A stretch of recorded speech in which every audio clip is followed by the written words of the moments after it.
What is going on, Sports Card Fiends? Hopefully you guys are having a good one. Today we are here with a very controversial video, just a backward look on something that was, I guess, controversial at the time.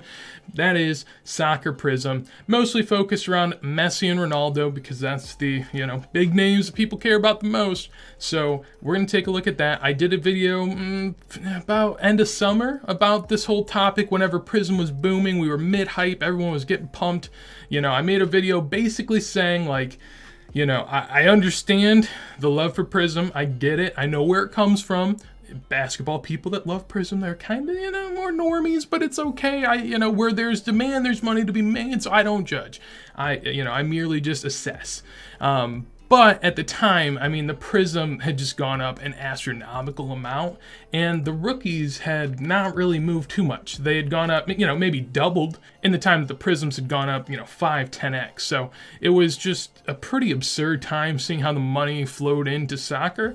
And at the time, my take was that the Messi and Ronaldo rookies would continue to at least, stay where they're at or not retrace too much. They have since actually just kind of boomed. I wasn't really ready for that, but the Prisms, on the other hand, have just absolutely tanked. So go look at the graphs, go check out Card Ladder, see what it's about, and I'll kind of talk about what I've been seeing. So let's go ahead and hop on over there now. The Messi Prism. We know far too much. This is all anyone cares about. This is all anyone's going to be buying. Forget your rookies, get your Prism. And that's what people were saying for a little bit. So if we take a look at this graph, this is going to show you why it was just an absolute whirlwind. So going into it, if we look back here, obviously every card price was extremely cheap way before cards were, this popular.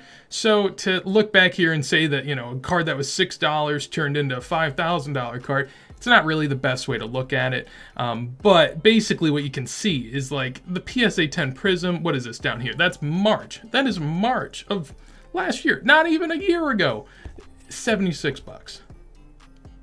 So when that goes to $4,000 in August, for a very short time, maybe there was some market manipulation. There's market manipulation in a lot of eBay. Not a lot, I'm not going to be one of those people that says something's more prominent than it is, but it's definitely there. Like, you can't debate that. So to see it then retrace from a peak of $4,000 all the way back down to 380, like, really makes you feel for the people that bought in up there.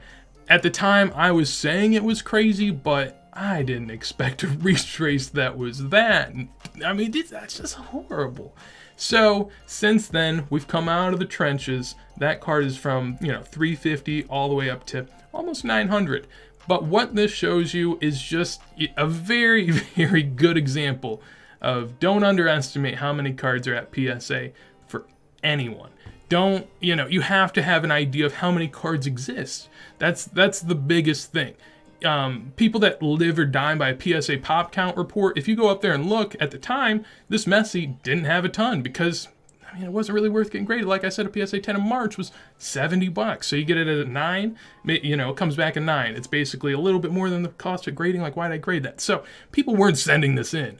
And then, for it to be worth that much in August, and then everyone sends them in, I think this is also a really good warning on why you should keep cards ungraded. I think that grading cards and getting that, easy flip money, it sounds good and it, in theory is nice, but if everyone has the card and is thinking the same way, it might not turn out the same way, and you might be better off just selling raw at the hype and buying back the graded when it comes back from everyone's PSA subs. So just be careful, and this is the thing. Like I said before, pop 1.2K, and that's going to go higher. I think that's just a PSA 10. So, these pops are going to go up and up and up.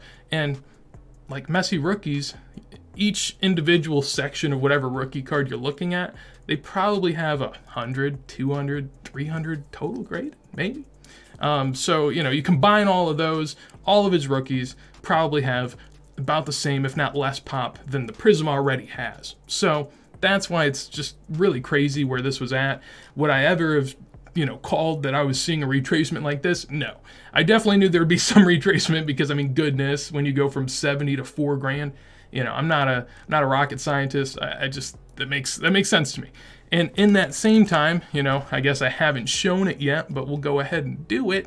A Messi, I don't know what I want to go with here. We'll go with just, a Mega Cracks variation, so it's not anything that's just so low pop that it's absurd. This thing, if you are looking, basically kind of did spike in August, you know. This is an example where, sure, okay, so in March, this was a card that was $150. So a decent bit more than the Prism, about double that. So you see what I'm saying? The Prism, this is basically double what the Prism was in March-ish. And now it's a, you know, it might not be in 9,000, might not be in 8,000, but it's definitely up there. And you can tell by the trend that I'm not sure this thing's going to slow down. If you look up here at the pop, I mean, that's the big factor, you know? Pop 67. Sure, there might be more there. With the way these things are trending price-wise, I don't think PSA is going to be so friendly giving out grades. So I just think that, you know, these things are going to stay in such low pop. And personally, I'm someone that has some SC rookies, not this one in particular, because I don't really like this one. But I have sold one, and I am looking to keep the rest because I want to minimize the risk. So I want to take some profits, but at the same time, it's just messy. Like, these pop counts are insane, and I didn't stress that enough. I tried to, but the pop counts are what does it, man. And the thing is, like the Prism, you know, I talked about how that went from maybe pop 100 to like pop 1200 real quick. I mean, this thing has now been worth getting graded all year, probably on Express if you got it in good shape, and still pop 67. So it's just, this is where you really have to be careful, and it can help you. Now, this is what I will say. I guess we'll take a look at Ronaldo too, just to you know, nail this one home. If you think I'm lying, maybe I'm just picking out the right spots. I don't know.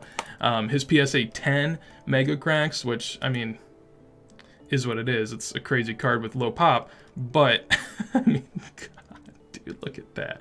That's so dumb, and it's actually way higher than this. I think the last one that sold was 200K on Golden, but that's like, I don't know why Card Ladder doesn't count it or doesn't want it, but yeah, I mean, just this is what it is all about. It's just low pops, stuff that's actually desirable and wanted and coveted, not just things that shine and flash and draw your attention, 10th year cards. Like, I don't know, man. And still, like, people are paying $900 for a Messi Ronaldo PSA 10 when you could probably get like a PSA 10 first World Cup sticker for like the same price. And I think, you know, you don't even have to go with the 10.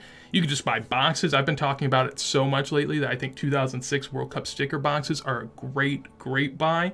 I'm still trying to get some more, so, you know, I'm not trying to hype this up. It actually probably hurts me, if anything, to say it, but I just, you know, I think there's so many better plays with so much less pop that you don't have to ride the Prism train, but the opportunity is there. That is what I will say. The opportunity is there because, as you can tell, no matter if me or other soccer collectors, people that think of themselves as, you know, I guess superior to the Prism normies, that's really the battle you have in these markets. Like, I sit in the soccer Discord for Sports Card Investor, and basically it's just, you know, people throwing just bombs back and forth about why they hate Prism or why they think Prism's great. And at the end of the day, it doesn't really matter what you think. It matters what the market thinks. That's how this all works. You can grab and pick and do what you want, but if you're actually trying to, you know, make some money, get some ROI, do what you do, then you just gotta try to read it. So personally, I think the best way to go about this, from what we've seen here on Card Ladder,